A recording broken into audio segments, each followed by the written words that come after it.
وہ کہ جس کے ہاتھ میں بادشاہی ہے بڑی برکت والا ہے اور وہ ہر چیز پر قادر ہے. اسی نے موت اور زندگی کو پیدا کیا تاکہ تمہاری آزمائش کرے کہ تم میں کون اچھے کام کرتا ہے، اور وہ زبردست ہے، بخشنے والا ہے. اسی نے 7 آسمان اوپر تلے بنائے. اے دیکھنے والے، کیا تو رحمان کی تخلیق میں کچھ نقص دیکھتا ہے؟ ذرا آنکھ اٹھا کر دیکھ، بھلا تجھ کو آسمان میں کوئی شگاف نظر آتا ہے؟ پھر بار بار نظر کر تو نظر ہر بار تیرے پاس ناکام اور تھک کر لوٹ آئے گی. اور ہم نے قریب کے آسمان کو تاروں کے چراغوں سے زینت دی اور ان کو شیطانوں کے مارنے کا آلہ بنایا، اور ان کے لیے دہکتی آگ کا عذاب تیار کر رکھا ہے.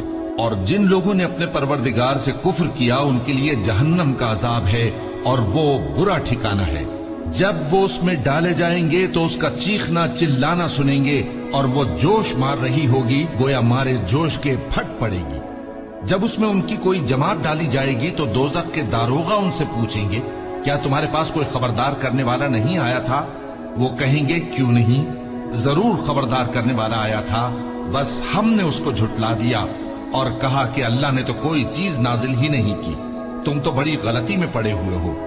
اور کہیں گے، اگر ہم سنتے یا سمجھتے ہوتے تو دوزخیوں میں نہ ہوتے. پس وہ اپنے گناہوں کا اعتراف کر لیں گے، سو دوزخیوں کے لیے رحمت سے دوری ہے، اور جو لوگ بن دیکھے اپنے پروردگار سے ڈرتے ہیں ان کے لیے بخشش اور اجر عظیم ہے.